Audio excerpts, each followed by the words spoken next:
Bien, bonjour à tous, et nous nous retrouvons donc pour cette étude de la paracha avec l'enseignement du Rav Noam Perel pour la paracha de Ekev.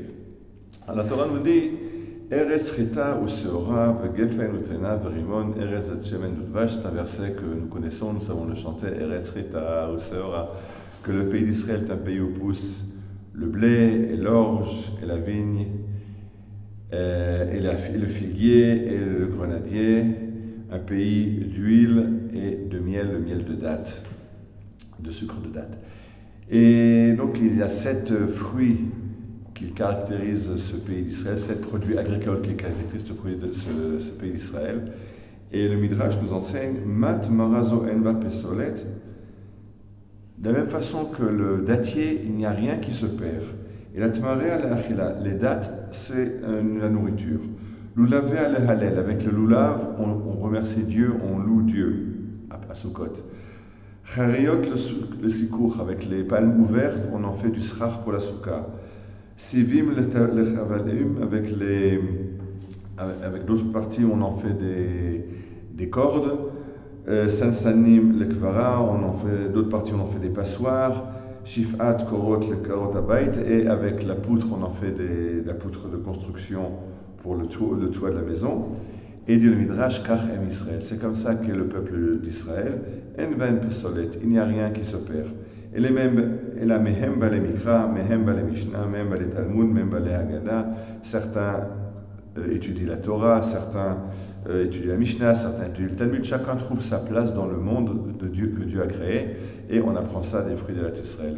Alors le Rav Noam Perel élargit cette idée en disant que ce monde avec ses fruits d'Eretz Israël nous apprend à comprendre que le monde que Dieu a créé est un monde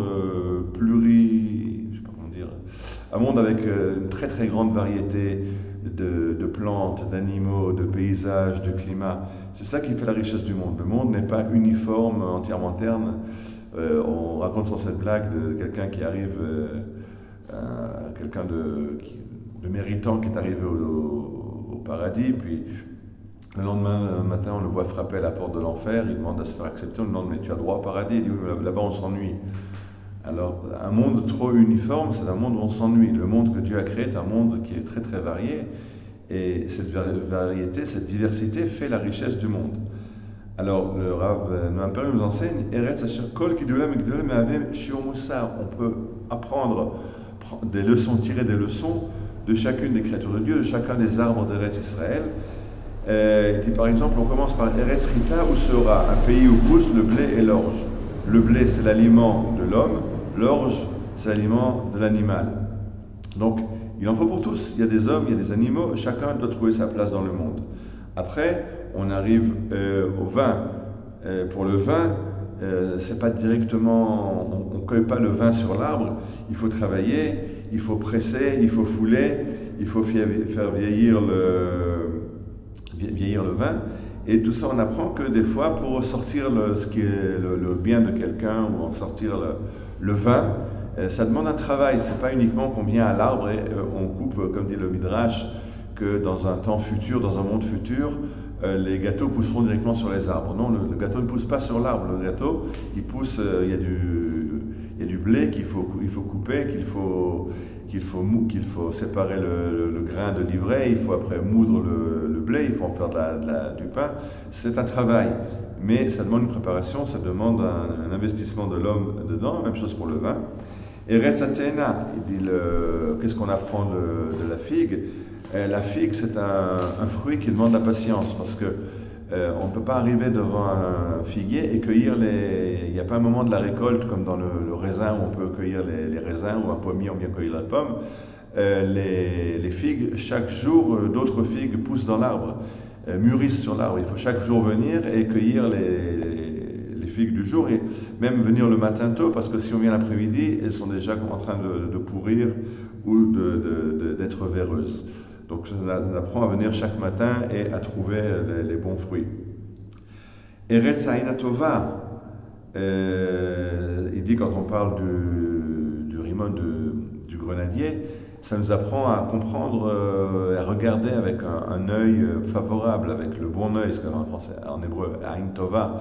La Gemara nous enseigne que Afilou Rekanim chez Israël, même ceux qui apparemment sont moins remplis de mitzvot que d'autres, ils sont en fait pleins de mitzvot, comme le rimon, comme la grenade qui est plein de grains. Et chacun a sa place et chacun a ses qualités internes qui ne sont pas toujours apparentes à l'extérieur. Quand on regarde le grenadier, la grenade, on voit un beau fruit, mais on ne peut pas en manger l'écorce. C'est ce qui est à l'intérieur qui est caché qu'il faut manger. Ça fait toujours aussi la blague du rabbin qui arrive en Eretz Israël il y a quelques siècles, il n'a jamais vu de grenade, et alors on lui donne, voilà une grenade d'Eretz Israël, alors il prend la grenade, et il découpe l'écorce, il en donne à mâchouiller un morceau à chacun de ses élèves qui recrache ça, il dit quoi, vous crachez le fruit d'Eretz Israël? Oui, quand on voit la grenade qui est tellement belle, on pense que c'est ça qui se mange, mais non, c'est pas ce beau fruit qui se mange, c'est des grains qui sont cachés à l'intérieur. Et de la même façon, tout Israël, chaque juif a ses qualités intérieures qui ne sont pas toujours apparentes, mais elles sont là.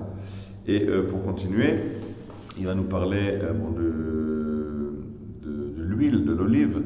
Où l'olive, de nouveau, c'est un fruit qui va pousser en octobre, novembre. Donc juste au début de l'hiver, c'est là que l'huile va être que l'olive va être mûre, et on va la cueillir, on va la presser, et on en aura de l'huile pour s'éclairer pendant l'hiver. Donc juste au moment où on va en avoir besoin pendant l'hiver, quand les heures de soleil s'amoindrissent, alors on aura l'huile d'olive qui va nous permettre de nous éclairer quand le soleil ne le fait plus.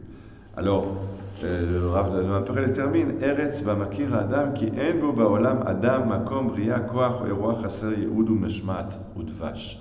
Et donc, ce que la Torah nous apprend, c'est que à travers ces fruits d'Eretz Israël, que chacun a sa place dans le monde, que ce soit un être humain, un animal, une plante, un paysage, chaque chose a sa place. Et la date n'est pas appelée dans le verset Tamar, mais l'appelée Dvash, le miel. Tout est doux. Quand chacun est à sa place, alors le monde est doux, le monde est agréable. C'est le monde qu'Akadosh Baruch Hu a créé. Je pense que cet enseignement est incroyable, surtout dans les temps que nous vivons avec cette réforme progressiste, les anti-réformes qui veulent un monde progressiste qui en fait est un monde très uniforme où il y a une seule idée qui est une idée qui a le droit d'être exprimée, tous les autres n'ont qu'à se taire. Si on n'est pas de gauche progressiste mais qu'on est de droite ou qu'on est religieux ou qu'on est comme ci ou qu'on est comme ça, on n'a pas le droit à l'existence, on n'a pas le droit à la parole. Et on voit ça maintenant où la présidente de la Haute Cour a décidé que pour décider de changer une loi fondamentale, elle va apprendre les 15 juges, parce que les 15, en fait, d'un côté, ça a l'air de dire, comme ça, on va avoir un large collège pour discuter du problème, mais non, c'est 15 qui pensent tous la même chose, donc c'est comme ça qu'il n'y aura pas de problème, et elle arrivera à bloquer la loi. Donc justement, le monde progressiste propose un monde uniforme. D'ailleurs, on le voit aujourd'hui, chacun porte les mêmes vêtements, utilise le même smartphone. En fait, on unifie, il y a une façon, il y a un way of life qui est le way of life qui est légitime, et la Torah nous dit non, chacun, Akadosh Baruch Hu a créé un monde très très varié.